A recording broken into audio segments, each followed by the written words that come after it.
And the second message that should go out to the markets and to the people of South Africa, Madam Speaker, is that the GNU does not consist only of one political party. So there is no government, because if you don't adopt budget, it's clear the government has collapsed. An unprecedented turn of events in the National Assembly. For the first time ever, the tabling of budget has been postponed, and that has led to a lot of turmoils in the GNU. They want us to believe that things are going as normal, but the truth is there are a lot of cracks. Trouble in paradise for the government of national unity. So basically we waited for nothing. The speaker came and announced that they are going to be postponing the tabling of the budget because of some minor issues, one of those being the 2% VAT increase. The GNU cannot agree on a single motion. They could not agree on a 2% increase of VAT, so that has led to the postponement of budget. I would like us to have a look at some of the moments that are really justifying that the GNU is going through a lot. The DA had an opportunity to address Parliament regarding the postponement, and you'd think that they would be on the side of ANC, but oh boy, were we surprised. Please have a listen. Thank you, Madam Speaker. Madam Speaker, contrary to what some of the opposition parties have said, what is happening here today is actually showing two factors that should create immense confidence in what is happening in this country. The first is that Parliament is not a laughing stock, but that Parliament is no longer a rubber stamp to bad policies that will cripple our economy. And the second message that should go out to the markets and to the people of South Africa, Madam Speaker, is that the GNU does not consist only of one political party. Madam Speaker, therefore, the DA supports this postponement, and we hope that the executive will use this opportunity and this time to consider all the proposals on the table, especially the DA ones, so that when we hear a budget that gets put before this House, that it will be a budget of growth that will put our economy on the path of recovery and that will create jobs for the people of South Africa that they so desperately need. Madam Speaker, if that is the result, then the DA is absolutely willing to wait for a short while to hear a pro-growth budget. And therefore, we will support this postponement, but with a clear message to the executive, and particularly to our partners in the GNU, that you are not alone in the GNU, that we have an equal say, and that we will continue to fight for every single person in this country, most particularly the poor. We support this postponement. Thank you. Order. One thing about that, the cracks are showing. Whether they are hiding it or not, eventually it is going to come out. It seems like they can never come to a common agreement. If the ANC wants this, the DA would probably be pulling on the other side, wanting another thing. That is why we are getting postponements. We're embarrassing ourselves by setting up a date, and when that date comes, they are postponing. So I want us to look at another video. The UDM, United Democratic Movement. You know they are part of the GNU.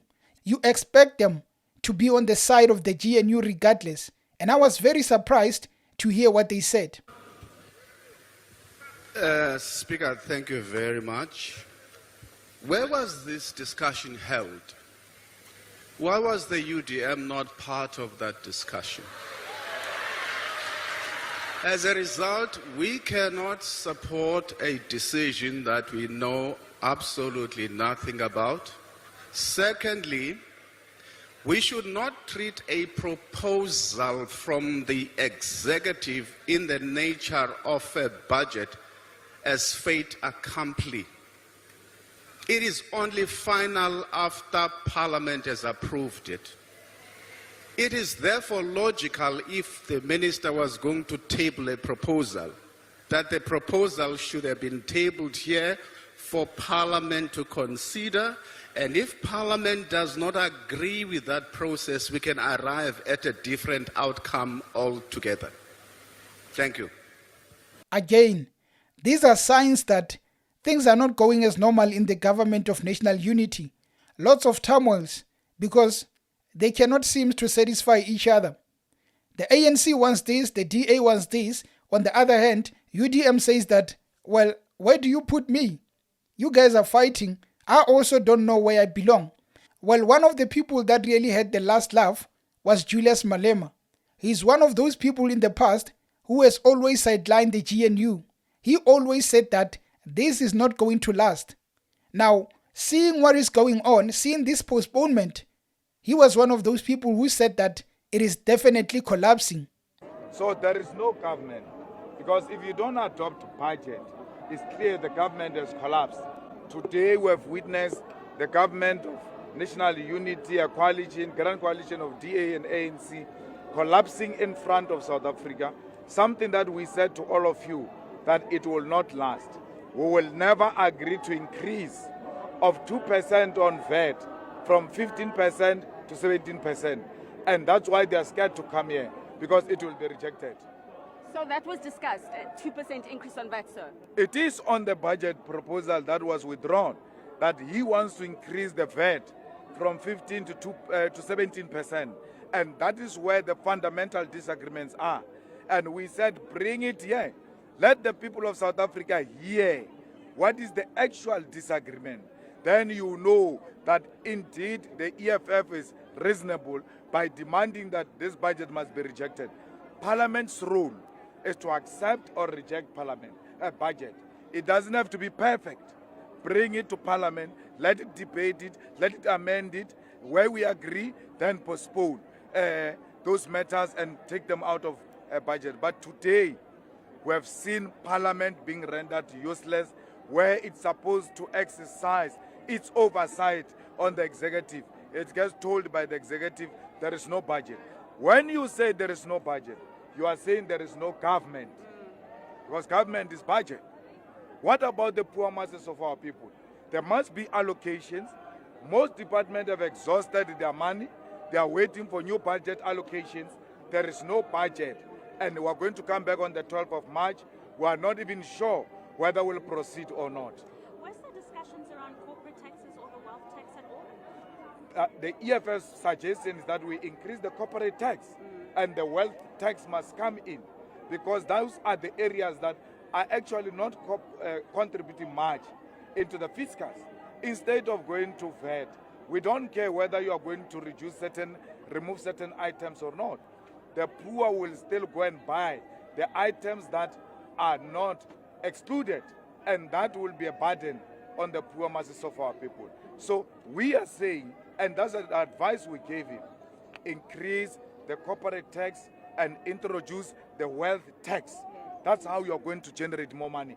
Leave the poor alone. We just increased this VAT from 14 to 15% during Zuma's time.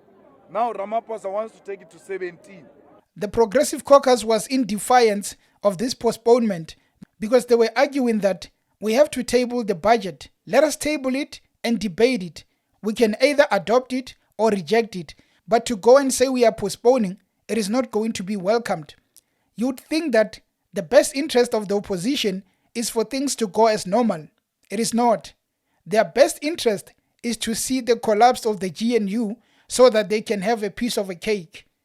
As much as they are showing that we are not happy with what's going on the other side, they are celebrating, knowing for sure that sooner or later, the ANC and the DA are going to have to go separate ways because they cannot agree on one thing. Each and every time there are issues, they have to go to their caucus, negotiate. But at the end of the day, the Democratic Alliance want that big share of a pie. They want that big share, and the ANC doesn't want to give it. The ANC is refusing. But let us look at this issue of the postponement. Firstly, they wanted to suggest a 2% increase in VAT. As much as we are going through the most as a country, financially we are going through the most. What is 2% going to do to the ordinary people? You are basically saying that I will be increasing pensioners' money with probably 10 rands or 20 rands.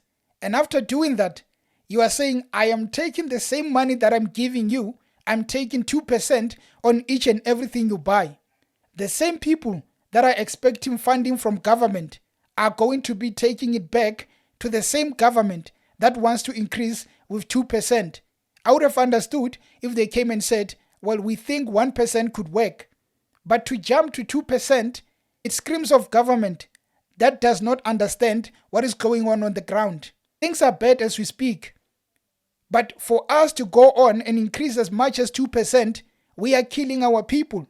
The counter argument that is there is for government to increase tax on those rich people, those businesses. Increase tax on them so that you can try and make more money. While you are increasing with 1% on the other side on VAT, make sure that on the big businesses, on the business owners, the rich people, you also increase tax. But I think the government is afraid of increasing it more further because they are afraid of losing more investment. That is a conundrum. But we can leave those to the people who know more about finance. The bigger picture here is that the ANC is not coping with the terms and conditions coming from the corner of the Democratic Alliance. The Western Cape corner, that is having a lot of demands, that is questioning a lot of things. It is making it difficult for the comrades to function. They should avoid such situations so that we don't become a laughing stock. Putting out a date, when it comes, you postpone. What a shame. Anyway, guys, thank you for tuning into the channel, and until next time, cheers.